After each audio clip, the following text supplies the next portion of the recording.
Breaking অবশেষে ১৫ April বিকেল ৪টায় প্রকাশ হচ্ছে নবম পে স্কেলের গেজেট। টাইম স্কেল ও সিলেকশন গ্রেডে আসছে বড় পরিবর্তন। আসসালামু আলাইকুম প্রিয় সরকারি চাকরিজীবী মহোদয়গণ, আপনারা যদি সবার আগে নবম পে স্কেলের আপডেট পেতে চান তাহলে দয়া করে আমাদের এই চ্যানেলটি সাবস্ক্রাইব করে ভিডিওতে লাইক করে দিন।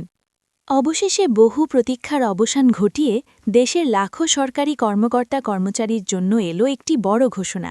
আজ এক গুরুত্বপূর্ণ বৈঠক শেষে জানানো হয়েছে আগামী ১৫ এপ্রিল বিকেল ৪টায় প্রকাশ করা হবে নতুন গেজেট। এই ঘোষণার মাধ্যমে দীর্ঘদিনের আলোচনা, অনিশ্চয়তা এবং প্রত্যাশার একটি স্পষ্ট দিক নির্দেশনা সামনে এসেছে। একই সঙ্গে এই সিদ্ধান্ত বাস্তবায়নের রূপরেখাও নির্ধারণ করা হয়েছে, যা দেশের সামগ্রিক অর্থনৈতিক পরিস্থিতির সঙ্গে সামঞ্জস্যপূর্ণ। বৈঠকটি ছিল অত্যন্ত গুরুত্বপূর্ণ এবং এতে অর্থমন্ত্রী ও সংশ্লিষ্ট মন্ত্রণালয়ের উচ্চ পর্যায়ের কর্মকর্তারা উপস্থিত ছিলেন। দীর্ঘ সময় ধরে রাজস্ব, ব্যয়, মুদ্রাস্ফীতি এবং সামগ্রিক অর্থনৈতিক প্রবণতা নিয়ে বিস্তারিত আলোচনা করা হয়।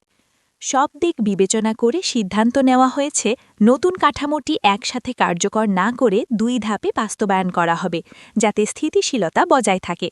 বর্তমান অর্থনীতির একটি সরল হিসাব ধরলে বিষয়টি আরও পরিষ্কার হয়।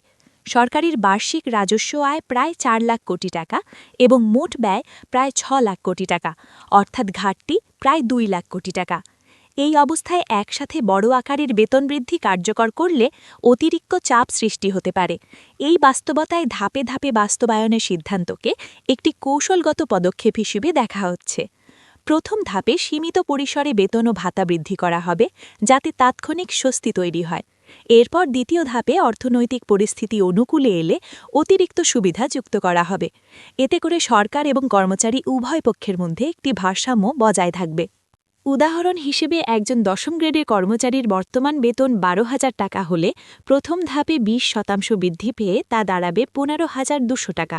দ্বিতীয় ধাপে আরও ১৫% বৃদ্ধি পেলে বেতন প্রায় ১৮,৬০০ টাকায় পৌঁছতে পারে। এই ধাপে ধাপে বৃদ্ধির ফলে কর্মচারীরা আর্থিকভাবে উপকৃত হবেন এবং সরকারের উপর চাপও ধীরে ধীরে বণ্টিত হবে। ভাতা কাঠামোতেও পরিবর্তনের ইঙ্গিত পাওয়া যাচ্ছে। বাড়ি ভাড়া, চিকিৎসা এবং যাতায়াত ভাতার মতো ধাতে নতুন করে সমন্বয় আনা হতে পারে, যাতে তা বর্তমান জীবনযাত্রার ব্যয়ের সাথে সামঞ্জস্যপূর্ণ হয়। কারণ সাম্প্রতিক সময়ে দ্রব্যমূল্যের ঊর্ধ্বগতির কারণে মানুষের দৈনন্দিন ব্যয় উল্লেখযোগ্যভাবে বেড়েছে।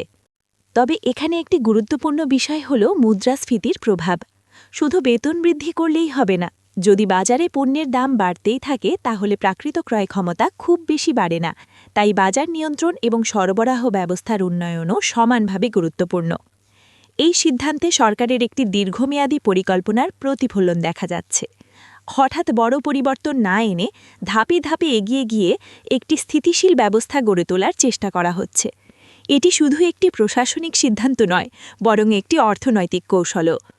সরকারি চাকুরিজীবীদের আয় বৃদ্ধি পেলে তাদের ক্রয় ক্ষমতা বাড়বে, যা বাজারে চাহিদা বৃদ্ধি করবে এবং সামগ্রিক অর্থনৈতিক কার্যক্রমকে গতিশীল করতে সহায়তা করবে। তবে এর সঙ্গে সরবরাহ নিশ্চিত না করা গেলে মুদ্রাস্ফীতির চাপও বাড়তে পারে, তাই এখানে সমন্বিত পরিকল্পনা জরুরি। এই ঘোষণার আরেকটি গুরুত্বপূর্ণ দিক হল নির্দিষ্ট সময় নির্ধারণ। ১৫ এপ্রিল বিকেল ৪টার সময় নির্ধারণের মাধ্যমে একটি স্পষ্ট বার্তা দেওয়া হয়েছে, এবার আর অনিশ্চয়তা থাকবে না। এটি সরকারি কর্মচারীদের মধ্যে মানসিক স্বস্তি তৈরি হয়েছে। নতুন কাঠামোতে বিভিন্ন গ্রেডের মধ্যে ভারসাম্য বজায় রাখার বিষয়টিও গুরুত্ব পাচ্ছে। বিশেষ করে নিম্ন ও মধ্যম আয়ের কর্মচারীদের জন্য অতিরিক্ত সুবিধা থাকতে পারে। এছাড়া এর প্রভাব পেনশন ও অবসর সুবিধার উপরও পড়বে, যা ভবিষ্যতে অবসরপ্রাপ্তদের জন্য ইতিবাচক প্রভাব ফেলবে। সব মিলিয়ে বলা যায় এটি শুধু একটি প্রশাসনিক ঘোষণা নয়, বরং একটি বড় অর্থনৈতিক পরিবর্তনের সূচনা। এর মাধ্যমে বর্তমান ও ভবিষ্যৎ প্রজন্মের জন্য একটি স্থিতিশীল ও কার্যকর বেতন কাঠামোর গড়ে তোলার পথ তৈরি হচ্ছে।